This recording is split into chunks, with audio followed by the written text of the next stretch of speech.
बहुत समय पहले की बात है। रामगढ़ नाम का एक बहुत ही सुंदर गांव हुआ करता था। उस गांव में एक औरत रहती थी जो बहुत ज्यादा कंजूस थी। अब हमारे दोनों बेटे बड़े हो गए और कमाने भी लगे, क्यों ना अजय की शादी करा दी जाए। फिर उसके बाद विजय की शादी भी तो करानी है। आप भी कमाल करते हो।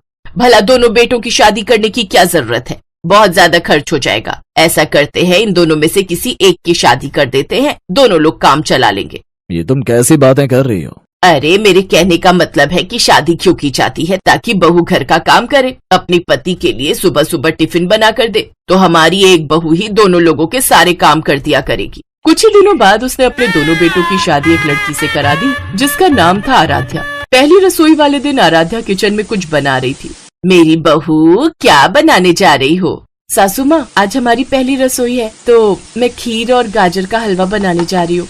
अरे इतना परेशान होने की कोई जरूरत नहीं है, या तो खीर बना लो और या फिर गाजर का हलवा। ये तो और भी अच्छी बात है सासू माँ, मेहनत कम करनी पड़ेगी। ये लो 2 गाजर, इन्हीं 2 गाजर से जितना हलवा बन जाए बना देना। रुको, मैं तुम्हें दूध भी दे देती हूँ। उसकी सास ने एक छोटा सा गिलास दूध निकाल कर बड़े बर्तन में डाला, फिर उसमें ढेर सारा पानी मिला दिया। ये रहा दूध, और उसमें चीनी ज्यादा मत डालना। ये लो 4-5 टॉफी मेरे पास है, पड़ोस के बच्चे से छीन ली मैंने, इसमें डाल देना, बड़ा मजा आएगा। इतना कहकर उसकी सासू माँ किचन से बाहर चली गई, लेकिन दूर से नजर बनाए रखी कि कहीं उसकी बहू कुछ ज्यादा तो नहीं बना रही। मेरी सास तो बहुत ज्यादा ही कंजूस है। चलो मेरे लिए तो अच्छी बात है ना, इसी बहाने हमें बहुत कम खाना बनाना पड़ेगा। किसी तरह आराध्या ने गाजर का हलवा बनाया और पूरे परिवार को परोस दिया। सभी खाने की टेबल पर थे। विजय, ये सब माँ की करामात है। गाजर का हलवा तो तुमने बहुत अच्छा बनाया है। इसमें दूध कम था, चीनी कम थी, फिर भी इतना गजब बना है। ये कैसे किया तुम दोनों ने? मुझे बचपन से खाना बनाने का बहुत शौक है ससुर जी। मुझे जितना भी सामान मिल जाए उतने में स्वादिष्ट खाना बना लेती हूँ। सबने हलवा खा लिया, लेकिन आराध्या के लिए बिल्कुल भी हलवा नहीं बचा। चलो कोई बात नहीं, ये तो सिर्फ टेस्ट था मेरा, इसलिए शायद सासू माँ ने इतना कम हलवा बनवाया मुझसे। शाम को जब खाना बनाने की बारी आई तब एक बार फिर से उसकी सास किचन में घुस गई। अब क्या बनाने जा रही हो बहू? सासू माँ, मैं तो बस आपका ही इंतजार कर रही थी। काफी समझदार हो गई हो तुम। ये लो 2 आलू, 1 टमाटर, आधा प्याज और ये रहा आटा। इसमें जो भी बन पाता है बना दो।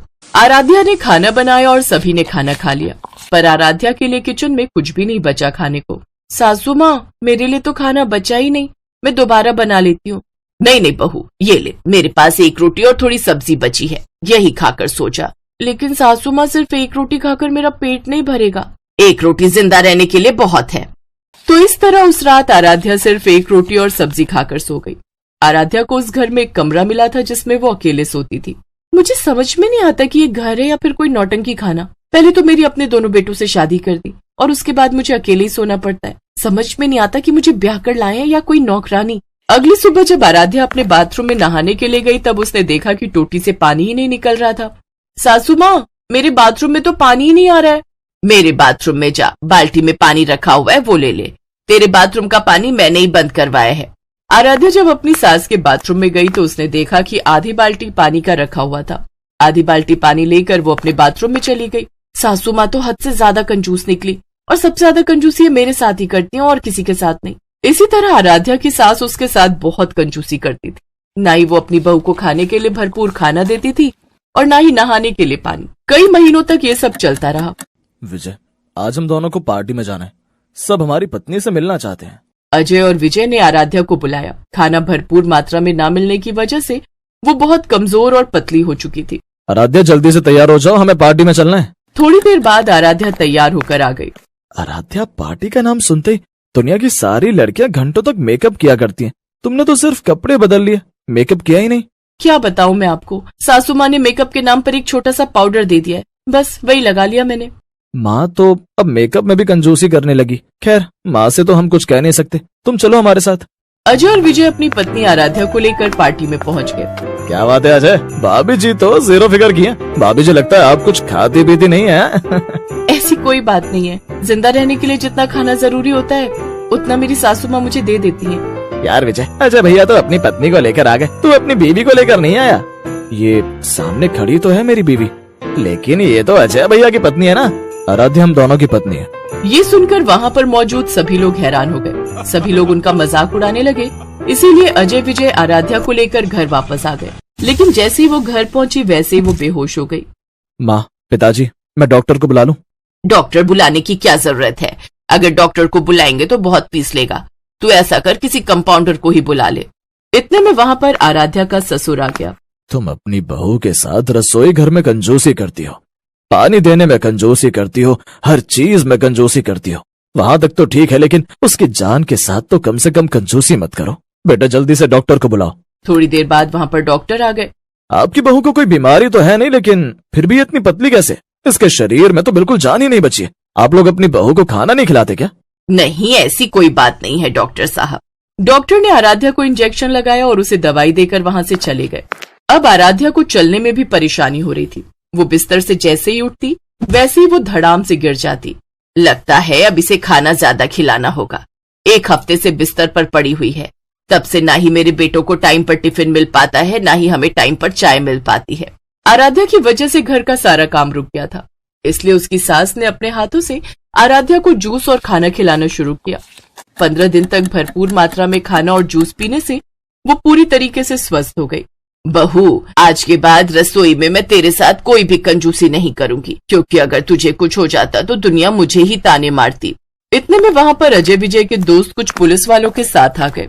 देखिए, मैं खबर मिली है कि आज के जमाने में भी अपने दोनों बेटों की शादी एक लड़की से आपने करा दी है। ये कानूनन अपराध है। अजय विजय सारी बात समझ गए। इंस्पेक्टर साहब, सब मेरी ही गलती है। मैंने सोचा दोनों बेटों की शादी करने की क्या जरूरत है, खर्चा डबल होगा। जब सारा काम एक बहू ही कर सकती है तो 2 बहू लाने की क्या जरूरत? बहू सिर्फ काम करने के लिए नहीं होती। जब आप ब्याह कर इस घर में आई होंगी तो क्या आप सिर्फ काम करने के लिए आई थी? अगर सिर्फ काम करने के लिए आप आई होती तो आपके दोनों बेटे नहीं होते।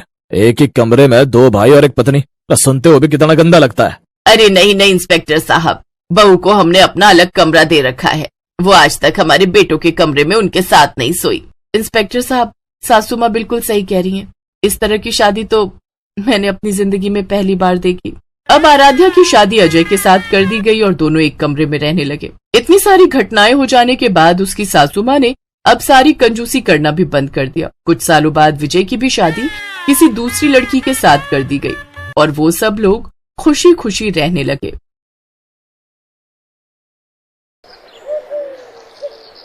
रीना, हमेशा खुश रहना बेटी, और अपने घर परिवार को भी हमेशा खुश रखना। हाँ माँ, पर आप और पापा भी अपना ख्याल रखना। अब मैं नहीं रहूंगी यहाँ आप दोनों का ध्यान रखने के लिए। इतना कहकर रीना अपनी माँ के गले लगी और फिर अपने पति राजेश के साथ अपने ससुराल जाने के लिए मुड़ गई। वैसे तो रीना अपने माता पिता की इकलौती संतान थी, मगर परिवार की माली हालत कमजोर होने की वजह से रीना ने बड़ी मुश्किलें देखी थी। लेकिन ससुराल जाकर अब सब कुछ बदलने वाला था। अब माँ जी, इतनी सारी साड़ियाँ और ये सारा मेकअप का सामान, ये सब बहुत ज्यादा नहीं है क्या? अरे तुम हमारे परिवार की इकलौती बहू हो, तुम्हारे लिए नहीं करेंगे तो और किसके लिए करेंगे? सब तुम्हारे लिए ही है। जी भर के पहनो और खूब सच सवर कर रहो। बाकी कुछ और भी चाहिए हो तो बेझिझक मुझसे कहना, ठीक है? कमाल है, ये लोग कितना फिजूल खर्च करते हैं। मेरा काम तो इससे आधे सामान में भी चल जाता। चलो कोई बात नहीं, अब ले आए हैं तो रख लेती हूँ, लेकिन इस्तेमाल जरूरत के हिसाब से ही करूंगी। ऐसा सोचकर रीना ने सारा सामान उठाकर अलमारियों में संभाल दिया। दिन बीतते गए और रीना ने बहुत कम समय में ही सबके दिलों में अपने लिए जगह बना ली। और फिर एक दिन,